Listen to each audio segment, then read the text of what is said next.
So, good morning. So, we are going to walk through the big quiz, and then we'll talk about other stuff afterwards. So, we're looking at problem number 1, which was the whole quiz, right? It was all just one problem. So, the test might be even more than 2, right? Yes. Okay. All right. So, here we go. First thing that you need to know is which of these graphs is F and which of these graphs is G. So you had a calculator. This wasn't really that much of a challenge. The top graph was G and the bottom graph was F. Okay. So first thing, let R be the region bounded by the graphs of F and G as shown in the figure above. Part A, find the area of R. Area is just the integral of top minus bottom. We were really kind. We gave you simple limits, just 0 to 2, all the way through. Your test will have a number of problems with simple limits, but it might also have some problems where the limits are kind of complicated decimals, and you might want to store them to letters and use letters throughout the problem. So anyway, it'll be a little bit of a mix. All right, so integral. So part A, integral from 0 to 2 of G minus F, top minus bottom. This is the exact answer, and then the approximate 3.759 or 3.760. Either one was fine. Tell me if there are questions. Just yell them out if you have an issue. Keegan. What points did you probably lost on the test if you mix the F of X and G of X? 1. Well, yeah, because if you mix these up, if you reverse these, you lose a point for your setup. Your answer will be the correct number, but it'll be negative because you've essentially just multiplied a negative into your integral, right? So I will tell you this. There is double jeopardy on your test. If you mess up your setup, and then your answer is wrong because your setup was wrong, you lose the points for the setup and you lose the points for the answer. So, because I am not going to sit there and rework every single integral based on what you did as opposed to what you were supposed to do, right? So, no, you lose both. However, if it's just a drop negative, then I can see that you got it right and I'll give you the point for the answer. Right? So, anyway. All right. But, the word of advice is don't do that. Right? And you're good. Yes. So how many points would each letter be worth? So on your quiz, I did point for setup, point for answer. That totaled to 16 points.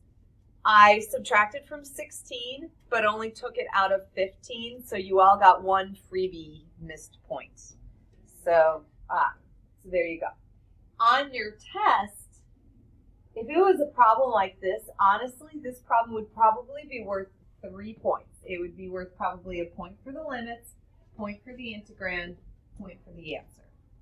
I am writing your scoring guidelines for your tests. I started it before school this morning. It's not written yet. I've done the first several problems. And honestly, I can't decide. I don't mind if you guys want to give input. So obviously I'm not counting dx as a point by itself. So I'm trying to decide, should I count the dx in with the limits or should I count the dx in with the integrand? So either way, you're going to lose a point if it's missing. But I can't decide, do I want to take off, do limits and dx 1 point or, integrand and dx 1 point. I can't decide. So I'm kind of going back and forth on that. Limits? Yeah. That's kind of what I was thinking too. So that's good. We're on the same page because that's actually what I had it. I had it with the limits. So limits and dx 1 point together, right? Okay. 1 poor student. Now, some people in here missed a point or 2 because of missing dx's. 1 poor student in first period did not write almost any dx anywhere on their whole big quiz and had everything perfect. Setups and answers, all perfect, but lost 9 points. It was crazy how many points. It might have only been 7 points, but lost a lot of half the quiz score because of dx's. So you don't want to do that, right? Yes. Was it not I'm not telling you who it was. So anyway, all right, moving on. So find the volume of the solid generated when R is rotated about the horizontal line y equals 4. Okay, y equals 4 is a line up here. It's horizontal. What method do you want to use for this? Washer. This is washer, right? You're revolving about a horizontal axis. There's space between your region, right, and the axis. There's space there. So you got to do a big R and a little r. So big R, start at the axis, go to the farther away function, top minus bottom, 4 minus f. Right, that's big R. Little r, start at the axis, go to the nearer boundary, top minus bottom, 4 minus g. That's little r, right? So volume is the integral of pi. Don't forget the pi. Think it's like, holiday going to relatives for dinner. Don't forget the pi, right? Okay. Don't forget the pi. Integral 0 to 2, big R squared minus little r squared, and then the answer was around 57.628. Okay.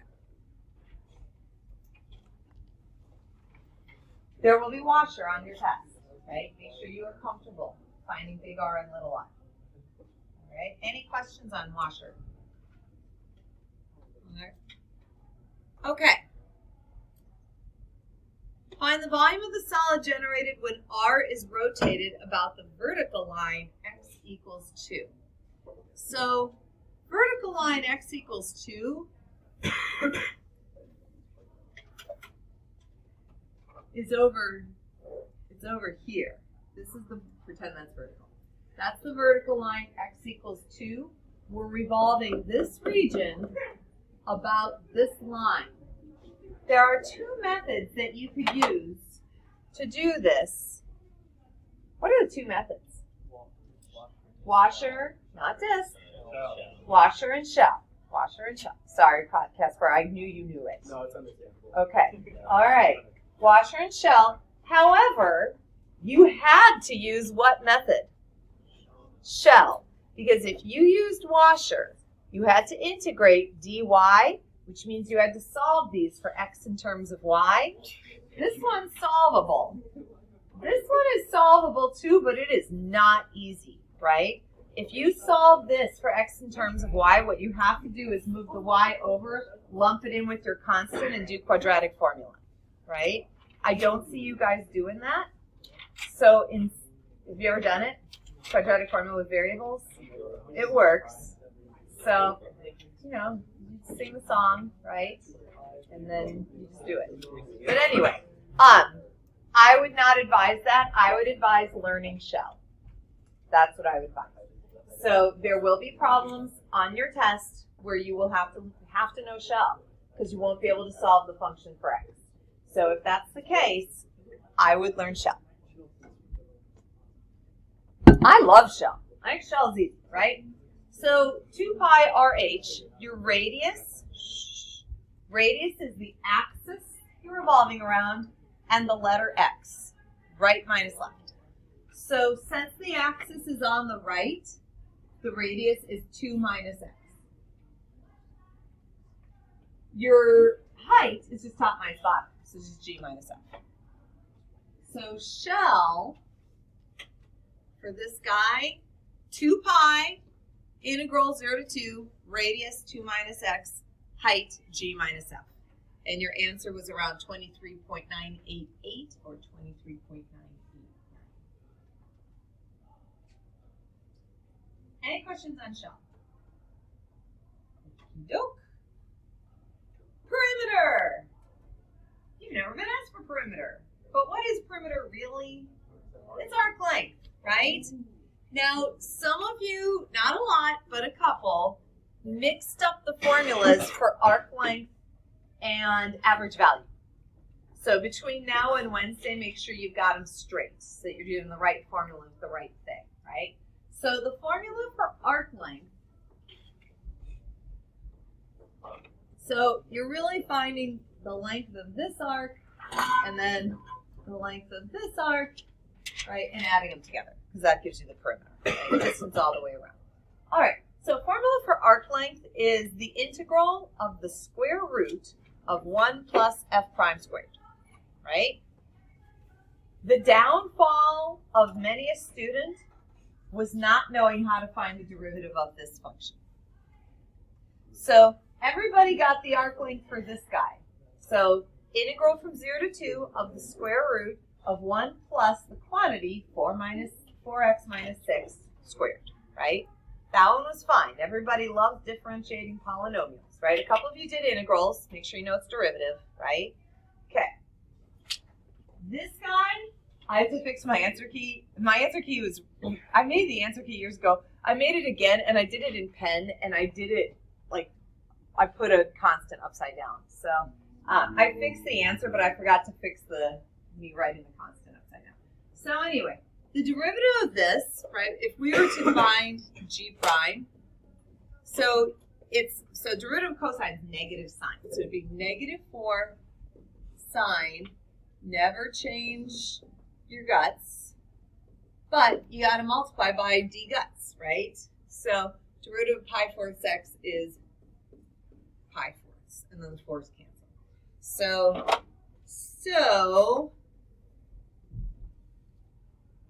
your derivative for f, there's the derivative of f, there's the derivative of g simplified, and it's the integral from 0 to 2 of square root of 1 plus f prime squared plus the integral from 0 to 2 of the square root of 1 plus g prime squared, and you end up with 10.222 or 10.223.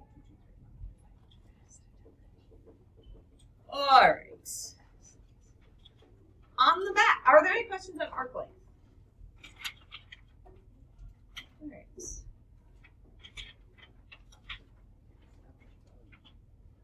The region R is the base of a solid.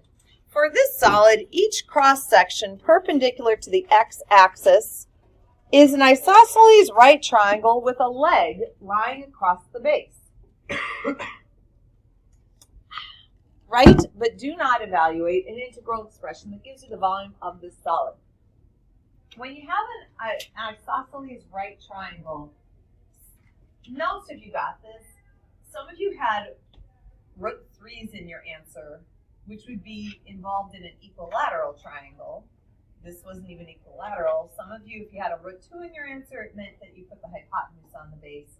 This is just a leg on the base, easy peasy. So when you look at your base, perpendicular to the x-axis means the line's going this way. That line is the length of your leg, right? So g minus f. So you have a triangle whose leg is g minus f.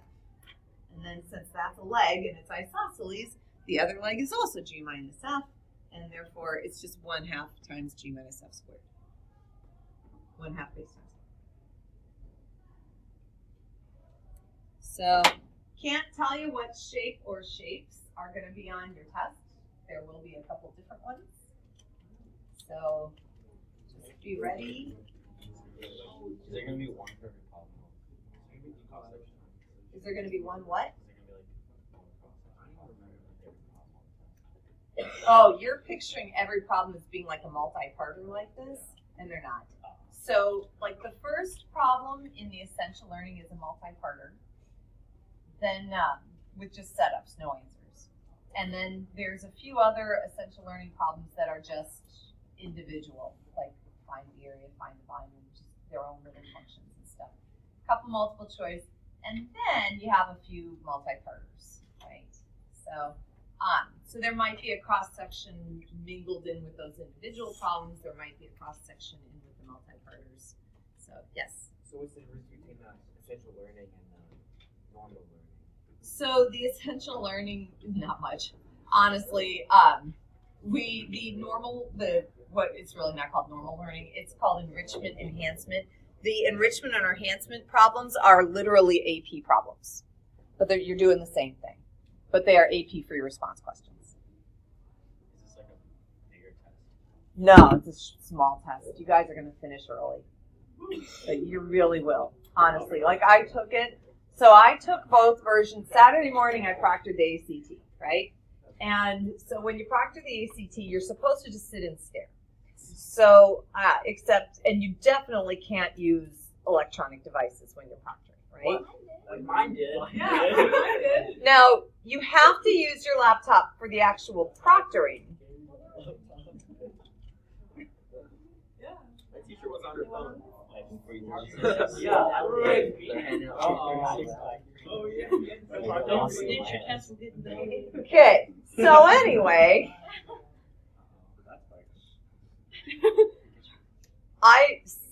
regardless, we usually are told kind of under the table that if you want to have like paper grading to do, that you can do kind of paper grading as long as you don't have an electronic device out that you're using.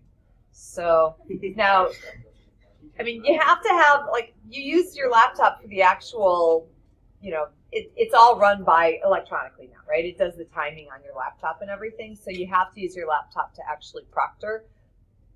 I worry, like, I won't touch anything on my laptop from the moment I start the first task from the ACT, because I'm worried that they have some way of knowing, like, if I access other stuff. Don't you think there's a possibility that they have some way of knowing if you access other stuff while the test is going on? I don't know. It makes me too nervous. So They can see all, they hear all. the ACT can? The College Board can? Oh, I know. The College Board probably has a camera in this room right now. Yes. Okay. It's very possible. Now, to be honest, like the College Board makes pop inspection visits, and they did come and inspect us, I want to say like in May. Like a College Board person just showed up randomly in the middle of the ACT and started walking into rooms, seeing what was going on. Right? So like they're really clear, like, please don't be on your phone. So anyway, we're not supposed to even have grading out. We're literally supposed to sit and stare, but no human being can sit and stare for 5 hours. It's just too long.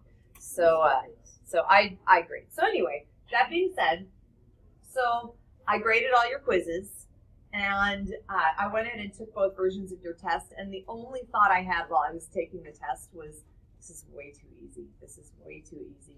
This is just way too easy. And it's really short. And you know what? It's fine. I know, that is true. Now, I think everything is easy, right? But there are some problems that we put on tests where I'll go, ooh, this might be tricky for them, right? There was nothing like, there's one little one where like you're like, oh, okay, this, you might have to think about it for more than 2 seconds. But honestly, you'd be fine. So anyway, and it's too late to change it.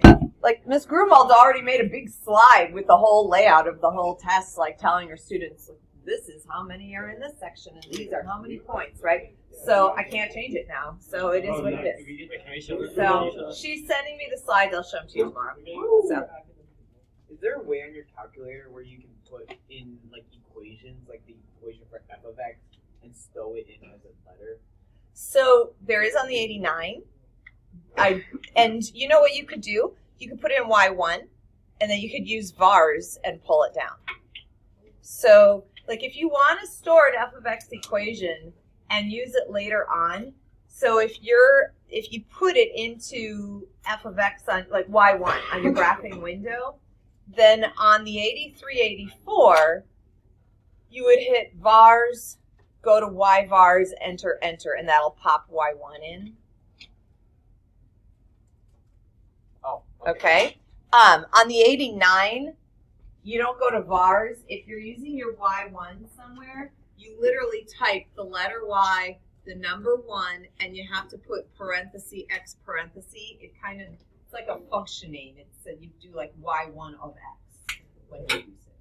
So if you're on an 89, you have to type in this whole little expression there when you use Y1 or Y2 or whatever you're using. So anyway, there is a shortcut to pop in y1 that I just learned. It was one of the few things I learned at the calculus workshop in October. Was there's like a 2-button shortcut to pop y1 in on the 84. Yeah. What is it? Alpha trace. Alpha trace. Oh. Yeah. Alpha trace angle. Okay.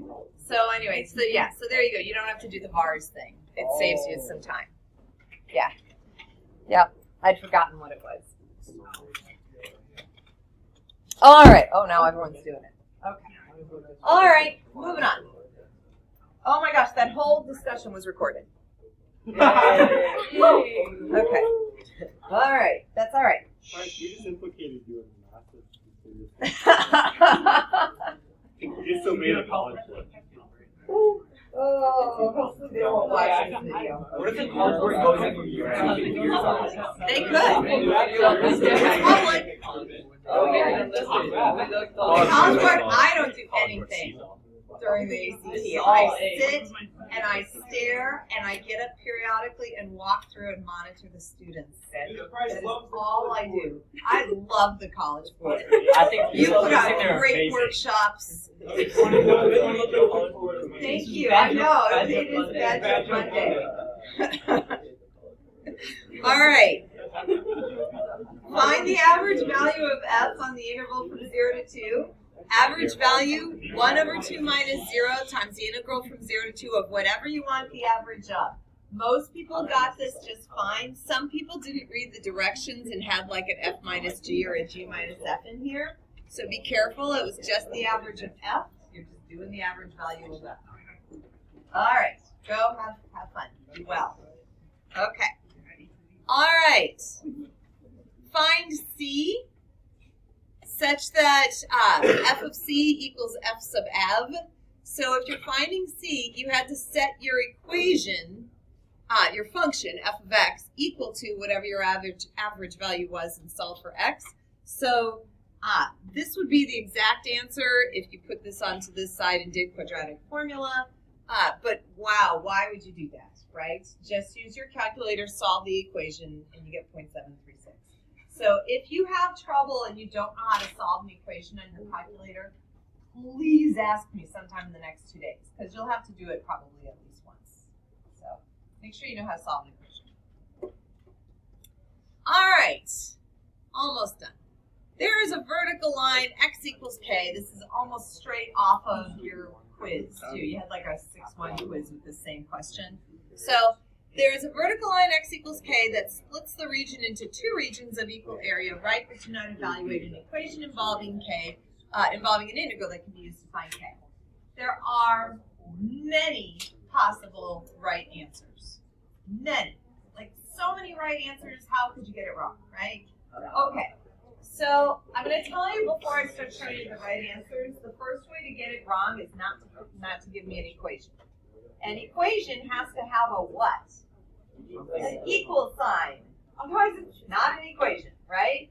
So if you didn't actually give me an equation, you got no credit because, come on, right? You're in calculus, you know an equation. You did the little thing when you were young with the scale, right? Equal sign. 2 things that are equal to each other.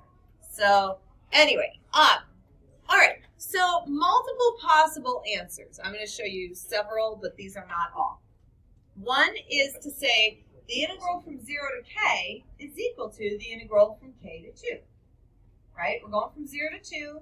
We want an integral involving k that would show, like, find where half the area happens, right? So you're going 0 to k has to equal integral from k to 2. That's option number 1. How many people did that one? Option number 2. The integral from 0 to k equals half the integral from 0 to 2.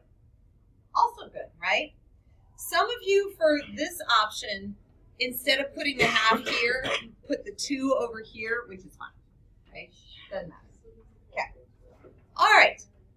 A third option is to actually find what half the area is, right? So if the area is 3.7596, then the integral from 0 to k of g minus f has to equal half of that, right? That's another option. But I thought we were trying to thought we were finding the equation in the line. You're finding K. Yeah, so isn't that an area? K isn't, this doesn't equal K, this equals this, Oh. right? Okay. All right, so the integral from 0 to K of G minus F has to equal half the area, right? And then you would have to anti-differentiate this and plug in the K minus plug in the 0 and solve the, we used to, years ago, we used to write problems where you had to do all of that, right? It's kind of a pain. It's kind of a long, cumbersome process. It can be done, but depending on the functions, but we stopped doing that and just do setup. The College Board usually asks for setup too. All right, here's what you can't do. You can't do this. And this is probably the most common incorrect answer besides just like not knowing what you're doing at all. So the most common is to say, hey, the integral from 0 to K plus the integral from K to 2 equals the integral from 0 to 2. That is true, but it's true no matter what K is. K does not have to be a halfway point for that to be true, right? The integral from 0 to 0.1 plus the integral from 0.1 to 2 equals the integral from 0 to 2? Sure, yeah. K could be anywhere, right? It could be 1.99, right? K could actually be 7. The integral from 0 to 7 plus the integral from 7 to 2 equals the integral from 0 to 2. It's true. It'll work, right? So K does not have to be the halfway point for this to be true, so don't do this one. So one of the other three where it has to be the halfway point. Any questions about this last one? Okay. Pausing recording.